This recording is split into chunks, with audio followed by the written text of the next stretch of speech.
Meu propósito aqui nesta manhã é dar continuidade naquilo que eu comecei a falar o ano passado sobre formação de liderança. Então, quero falar agora e depois no seminário também terei a oportunidade de falar um pouco como colocar em prática essas ideias. Já foi lido o texto de Efésios 4, do versículo 12 até o 16, e eu gostaria de pontuar algumas coisas aqui alguns fatos aqui nesse texto, Efésios 4, 12 ao 16. Na verdade, o versículo 11 diz que ele designou, ou seja, Jesus Cristo, o supremo pastor, o cabeça da igreja, aquele que formou a igreja, aquele sobre quem está fundamentada a igreja, a pedra. Ele designou alguns para apóstolos, outros para profetas, outros para evangelistas e outros para pastores e mestres. O versículo 12 então diz: com o fim de. O objetivo desses dons sendo executados na igreja, não por todos, mas por alguns designados por Cristo, é preparar os santos para a obra do ministério. A obra do ministério não é cantar no louvor, não é servir ceia, não é limpar o templo. A obra do ministério é a edificação do corpo de Cristo, que é a igreja do Senhor Jesus. O que ele está dizendo aqui é que os santos, os salvos, os membros da igreja precisam ser preparados para que a obra do ministério aconteça, para que o corpo de Cristo seja edificado. Versículo 13 então diz: até que. Essa obra acontece até que todos os membros alcancem a unidade da fé, do conhecimento do Filho de Deus e chegue à maturidade, atingindo a medida da plenitude de Cristo. Versículo 14 diz: o propósito dessa edificação, dessa dinâmica de dons espirituais funcionando no corpo para a edificação do corpo, como diz o apóstolo Paulo, disse em 1 Coríntios capítulo 14, um dos textos que eu tenho ensinado bastante na nossa igreja, porque lá ele diz assim: quando vocês se reúnem como igreja, no culto, tudo que for feito ali tem que servir para a edificação de quem está presente. O objetivo sempre é a edificação da igreja, sempre é a edificação do corpo. Então, o propósito do versículo 14 está ali no versículo 15.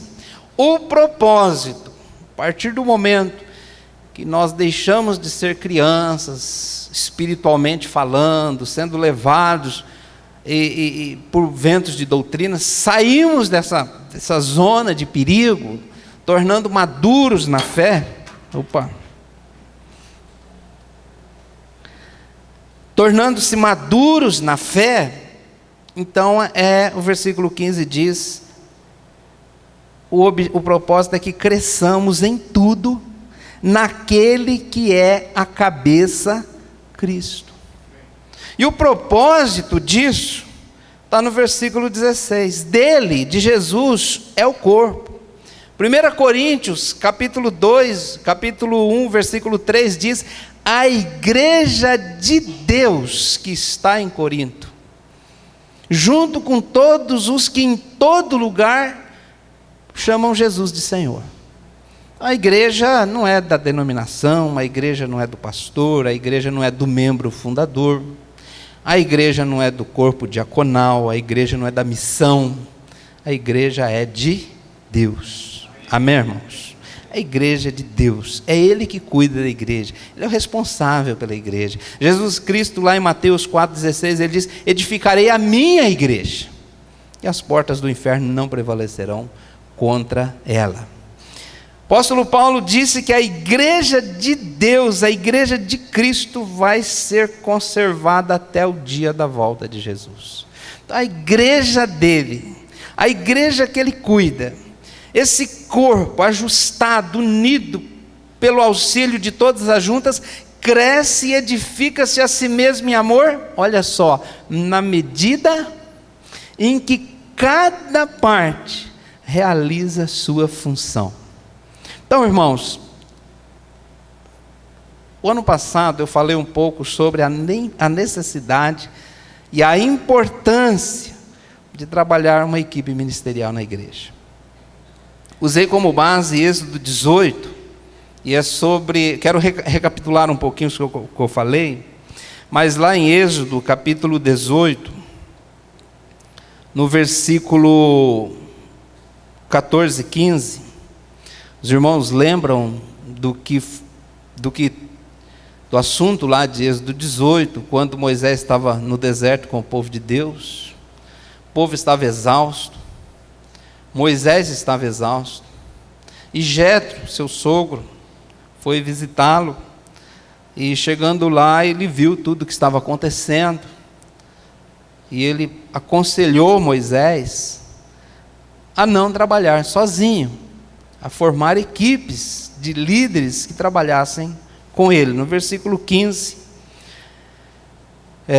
diz o seguinte: Moisés lhe respondeu: o povo me procura para que eu consulte a Deus.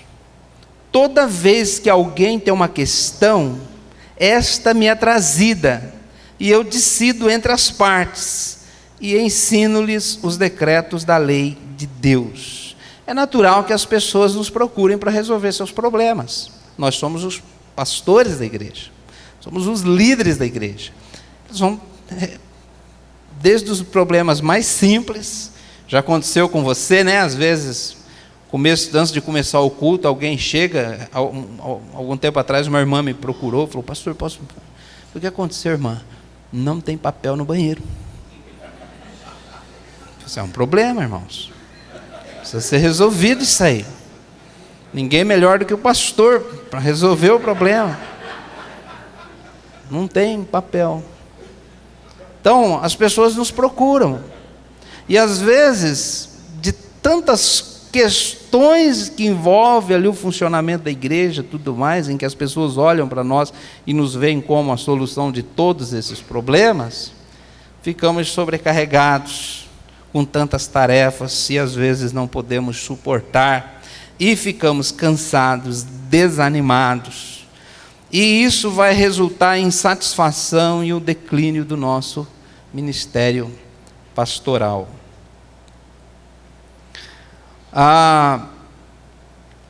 Versículo 17, então, de Êxodo 18, respondeu o sogro de Moisés: o que você está fazendo não é bom.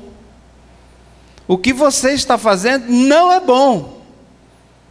Poxa, o homem está se matando de trabalhar.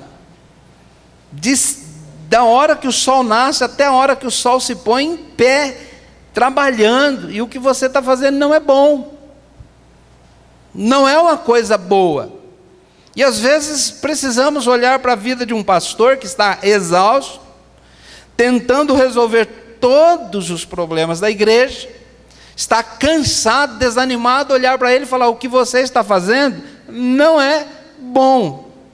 Não é bom, irmãos, no sentido de não ser produtivo. Gasta-se muita energia, muito tempo e produz pouco resultado. Às vezes isso devido a uma visão limitada, devido ao medo do novo, a falta de informação, e aí nós acabamos acreditando que só existe aquele jeito de fazer as coisas, e que não pode fazer diferente daquele jeito. Moisés acreditava que aquele jeito dele trabalhar com o povo, aconselhar o povo, era o jeito que tinha para fazer.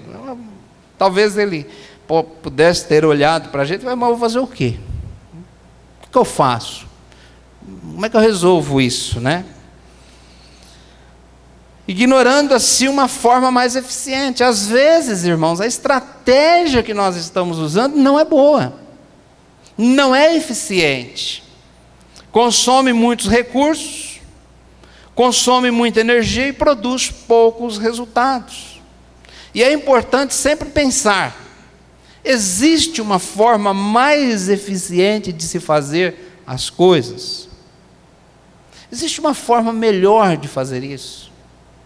Como já foi citado aqui pelo pastor Edson, né? Culto de oração, a eterna queda de braço do pastor com a igreja. O povo não vem no culto de oração. Aí, existe uma forma melhor de fazer isso? Existe, irmãos. Existe outra forma, uma outra estratégia? Existe. O problema é que às vezes nós olhamos e falamos assim, mas a gente sempre fez assim. Isso deu certo lá no passado. Isso aqui deu certo nos anos 50, mas mudaram as coisas. Às vezes precisa de uma nova estratégia, de uma nova forma de trabalhar.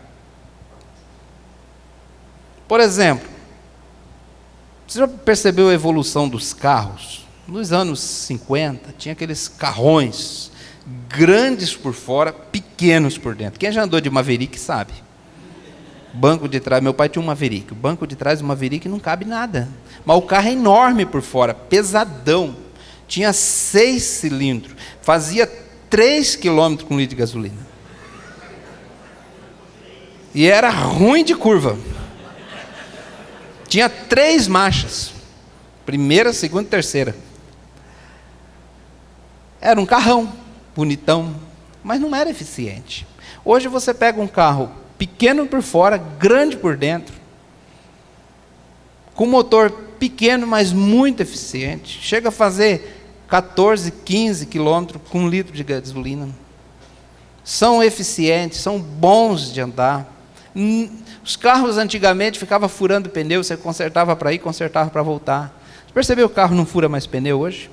Quando foi a última vez que você trocou um pneu de carro? Então, tinha aquela coisinha, como é que chamava? Platinado, né? Meu pai tinha Brasília, tinha um platinado. Trocava para ir, trocava para voltar. No meio do caminho, parava para consertar aquele negócio. As coisas evoluíram para melhor. Então, precisamos pensar, irmãos, que existe uma forma melhor de se fazer as coisas. Versículo 18. Jetro disse: você e o seu povo ficarão esgotados. Não é só você não, o seu povo também. Pois esta tarefa lhe é pesada demais. Você não pode executá-la sozinho. A melhor sacada que um pastor pode ter no seu ministério é essa: eu não posso fazer tudo sozinho. Eu preciso de montar, de ter uma equipe ministerial que trabalhe comigo. Tentar fazer tudo sozinho é um tiro no pé. É algo que não vai dar certo. Vai esgotar, desanimar, não vai produzir resultado, as pessoas ficarão contra você, porque quem não trabalha, dá trabalho. Então, ajudar essa equipe que ajuda a realizar as tarefas, depois na sequência ali você vai ver o conselho todo de Jetro. Versículo 19: ouça, lhe darei um conselho, e que Deus esteja com você. Seja você o representante do povo diante de Deus. Isso é importante, irmãos. O pastor é o representante do povo diante de Deus. É de Deus diante do povo, desculpe. É ele que prega e que dá a diretriz espiritual para a igreja. E versículo 20: oriente-os quanto aos decretos e leis, mostrando-lhes como devem viver e o que devem fazer. Mas escolha dentre o povo homens capazes, temente a Deus, dignos de confiança, inimigos de ganhos desonestos, estabeleça-os como chefes de 1.000, de 100, de 50 e de 10. Eles estarão, versículo 22, eles estarão sempre à disposição do povo para julgar questões. Trarão a você apenas as questões difíceis. As mais simples decidirão sozinhos. Isso tornará mais leve o seu fardo. Isso tornará mais leve o seu ministério, porque eles o dividirão com você. E o versículo 23, ele diz: se você assim fizer, e assim Deus ordenar, você será capaz de suportar as dificuldades, e todo este povo voltará para casa satisfeito. Olha que bênção. Pastor animado e o povo satisfeito. Então, nós precisamos investir tempo treinando uma liderança na igreja. Lá em Atos, capítulo 6, a igreja cresceu, como já foi falado aqui, e cresceu muito rápido. Mas crescimento não são só flores. Uma vez estava conversando com um pastor a respeito do templo, do salão lá, né? O templo não era só lá no Velho Testamento, o nosso auditório. Amém. E aí o templo está pequeno, o salão, o auditório está pequeno para a igreja. Ele falou: isso é um problema que todo mundo quer, todo pastor quer ter, mas não deixa de ser um problema. Não deixa de ser um problema. O estacionamento está pequeno, é um problema, porque brasileiro não gosta de deixar o carro na rua. Pensa no missionário que ganha a gente, é o estacionamento.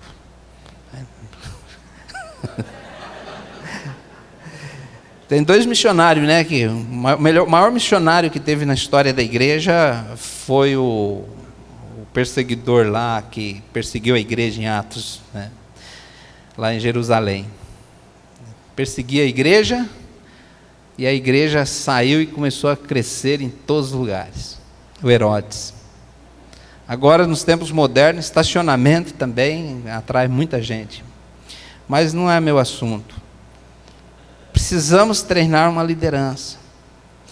Então, irmãos, eu li num livro que geralmente um pastor tem a tendência de gastar 90% do seu tempo cuidando dos membros da igreja, dos novos convertidos, e 10% treinando e cuidando de uma liderança. Então, nesse livro foi sugerido que a gente invertesse isso. Passasse, então, a gastar 90% do tempo cuidando formando uma liderança e cuidando dessa liderança, treinando essa liderança, e 10% cuidando do povo. Porque assim a coisa funciona. Eu me lembro que eu comecei a pensar nisso e inverter então a forma com que eu trabalhava, porque eu trabalhava assim. Eu gastava a maior parte do tempo cuidando de novas pessoas, pessoas que visitavam a igreja, visitas de evangelismo. Então eu comecei a pensar que eu precisava cuidar, não só treinar, mas cuidar da liderança. Depois, na segunda parte, eu vou falar um pouco mais sobre isso.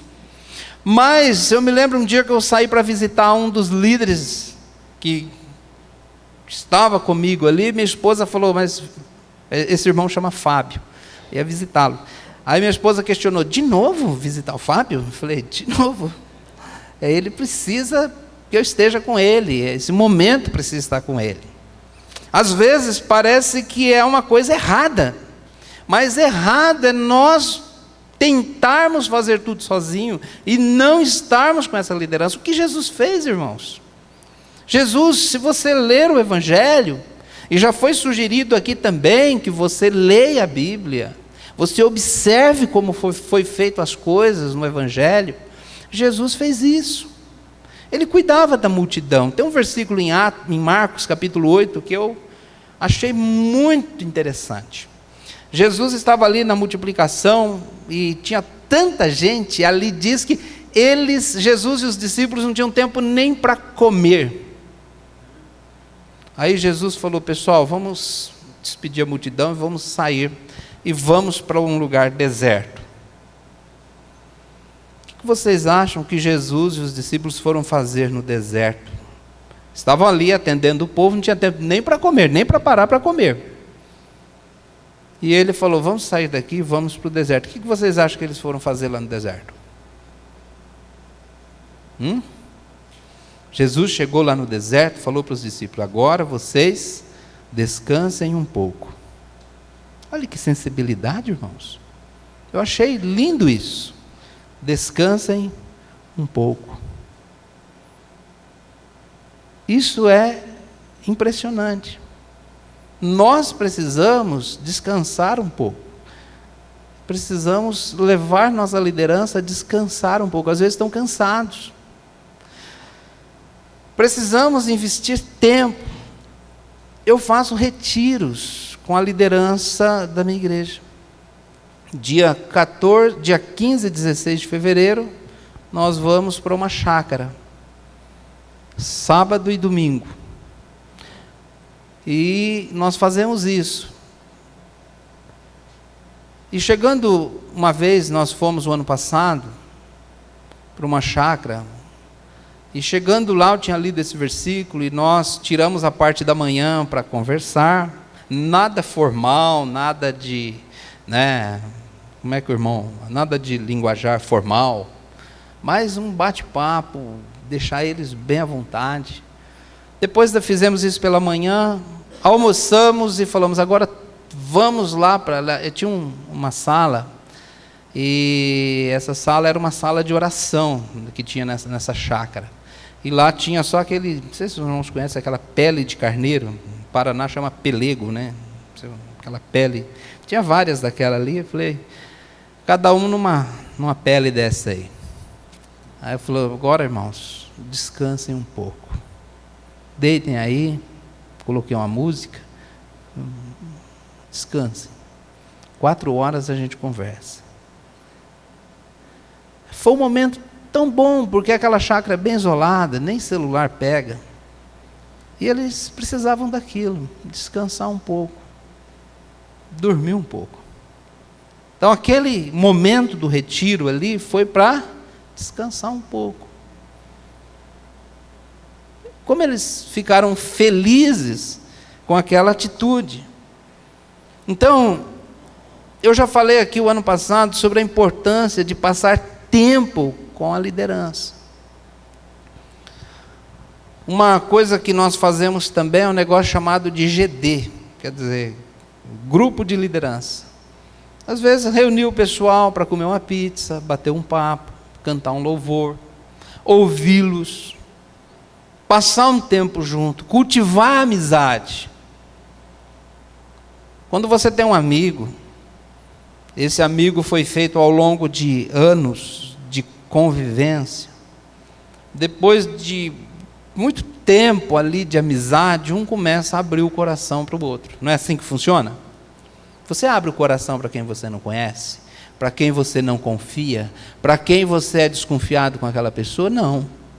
Então como que você vai cuidar de uma liderança, querer que aquele líder abra o coração para você, se você não passa tempo junto, você não cultiva tempo junto? É impossível que isso dê certo, irmãos. Então precisamos passar tempo juntos. Talvez você fale assim: pastor, legal, mas eu não tenho tempo para isso.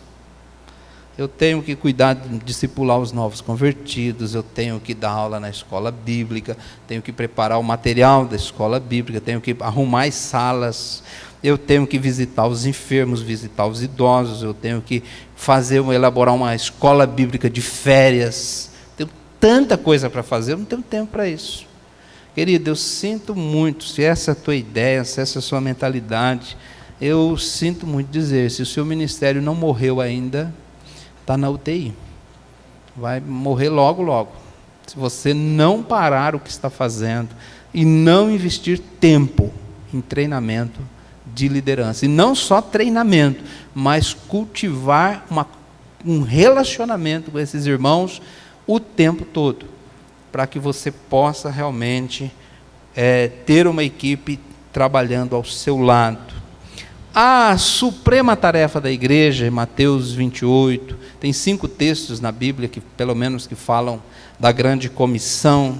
Mateus 28, Marcos 16, Atos capítulo 1, fala que a suprema tarefa da igreja é ganhar, discipular e cuidar das pessoas, edificar a igreja. Mas a tarefa do pastor da igreja é treinar a liderança, equipar os santos para a obra do ministério, como nós já vimos em Atos capítulo 4, versículo 12 ao 16. Eu li um livro chamado O Intercessor, e é a biografia de Rhys Hauer. Esse homem disse que o avivamento galês quase se perdeu, porque muitas pessoas se convertiam, mas não haviam crentes maduros para cuidar dos novos convertidos. E às vezes é isso que nós estamos tentando fazer na nossa igreja. Senhor, manda gente. Senhor, dá-nos almas. Senhor, dá-nos pessoas novas. Senhor, que hoje no culto mais pessoas se rendam a Cristo. Queremos crescimento. Aí Deus fala, mas eu vou dar gente para quem cuidar? Mas como que vocês vão cuidar disso? Cadê a equipe para cuidar? E se nós não temos com quem cuidar, para quem cuidar, como vamos pedir para Deus nos dar novas pessoas? Não cuidamos, às vezes, não estamos conseguindo cuidar nem dos que temos. Se você tivesse, por exemplo, algumas ovelhas, um bichinho mesmo, e desse para alguém cuidar dessas ovelhas. Um ano depois você fosse lá e elas estavam magrinhas, cheias de carrapato, carrapicho, e todas mal cuidadas. Você daria mais ovelhas para essa pessoa cuidar? É claro que não. Porque se não está cuidando das que tem, vai dar mais. Às vezes estamos pedindo para Deus a coisa errada. Deus vai dar o crescimento. É o prazer dele em dar pessoas. Isso está escrito na Bíblia. Porém, irmãos, nós temos que criar um ambiente onde nós possamos ter pessoas que cuidem das pessoas novas. Porque o pastor não vai fazer isso sozinho. Quantas pessoas um pastor consegue cuidar sozinho? Então ele precisa cuidar da liderança. Seu ministério vai deslanchar se você investir tempo em treinamento de uma equipe de ministério. Em segundo lugar, queria fazer algumas considerações sobre o que é a liderança bíblica na igreja local, ou uma breve definição disso. Em primeiro lugar, o modelo bíblico da liderança não é centralizado.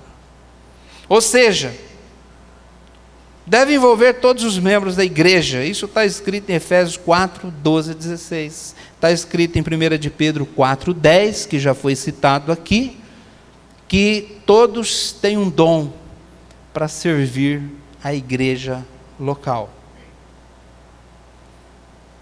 Às vezes, nós nos prendemos àquela fórmula: templo, culto e clero. Tudo é centralizado no templo.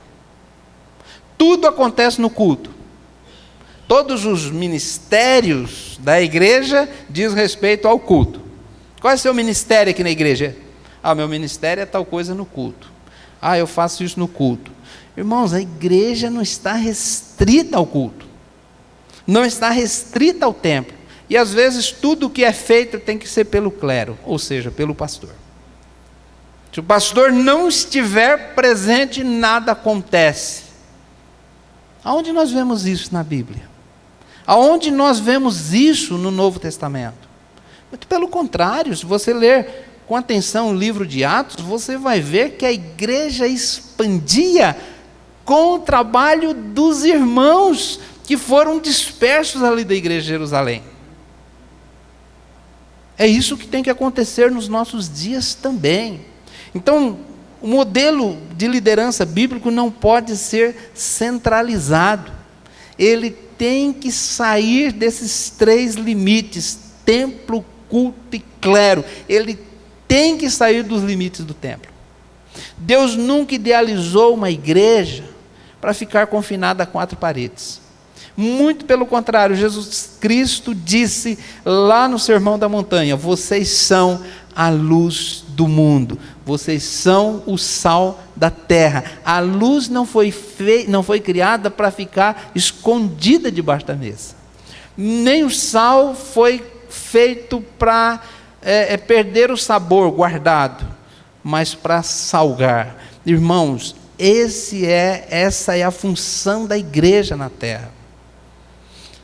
A igreja não pode resumir o seu ministério a um culto na igreja, e nem pode também depender apenas do pastor para realizar o ministério. Quando nós lemos o livro de Atos, nós vemos quantas coisas maravilhosas foram feitas pelos irmãos da igreja, e como a igreja crescia. Segundo lugar, modelo bíblico de liderança é exigido preparo. 2 Timóteo 3,16, você conhece? De cor. Toda a escritura é divinamente inspirada. Amém, irmãos? Toda a escritura é divinamente inspirada. Mas ela não é só inspirada, ela também é útil. Útil para quê?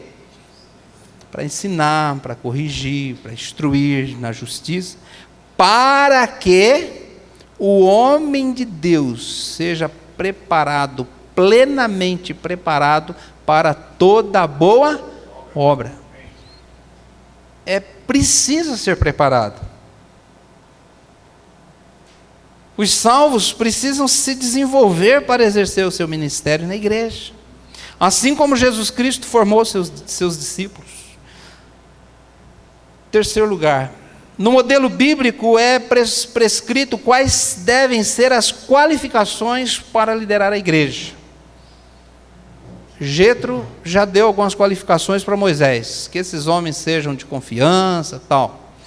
Em Atos 6, quando a igreja cresceu e houve ali um problema que eles precisavam resolver, os apóstolos entenderam que eles não podiam deixar de fazer o que eles estavam fazendo, o ministério de pregação e oração, para servir as mesas. Montaram uma equipe. Ali começou esse ministério, então, dos diáconos. Falou, vamos, então, escolher homens cheios do Espírito Santo. Se eles precisavam escolher homens cheios do Espírito Santo, não eram todos que estavam ali que eram assim, que tinham essas qualificações. Precisava esperar que essas pessoas chegassem a um nível de maturidade para que pudessem, então, assumir o ministério. Precisavam ter qualificações. 1 Timóteo capítulo 3, Paulo fala sobre as qualificações também. Ou seja, aí, para quem serve no ministério da igreja, precisa ter as qualificações. Em último lugar, no modelo bíblico, a liderança é exercida por meio do serviço e do exemplo. Vários textos, muitos textos falam sobre isso na vida de Jesus e na vida dos apóstolos. Paulo falou para Timóteo, capítulo 4, 1 Timóteo 4, 12, ele diz, você deve ser padrão dos fiéis. Você deve ser o exemplo. Falou a mesma coisa para Tito, em Tito 2, 7 e 8. E em Hebreus 13, 7, ele fala que o pastor deve ser o exemplo de fé a ser seguido na igreja. Em João 13, Jesus também deu exemplo de que o ministério dele era exemplificado pelo serviço. Irmãos, quando eu era pastor em São Paulo, tinha um irmão lá na nossa igreja, ele era uma bênção, um braço direito mesmo. Uma vez, nós criamos ali na igreja um projeto de visitação evangelística. E ele tinha feito um curso, na época, evangelismo explosivo. Evangelismo explosivo, não é? Aí ele falou, eu falei, irmão, você fez o curso, então você vai lá e lidera o pessoal aí, que eu vou ficar aqui estudando e orando, né? Daí ele falou, pastor, não sei não. Eu falei, por quê? Eu acho que o pastor devia ir junto. Devia, pelo menos no começo aí, acompanhar a gente. Eu falei, por quê? Ele falou, porque lá na Bahia, de onde eu venho, tem um ditado que diz assim, o dono do defunto é aquele que segura na cabeça. Demorei um pouco para entender, o negócio, mas depois eu entendi que quem está liderando tem que ser o primeiro a fazer. Então, nós precisamos liderar pelo serviço e pelo exemplo. As pessoas, você não pode levar alguém aonde você não vai, você não pode formar alguém, fazer alguém aquilo que você não é e que você nunca foi. Então, irmãos, se você, por exemplo, quer fazer uma vigília de oração, você é o primeiro a estar lá, o último a sair.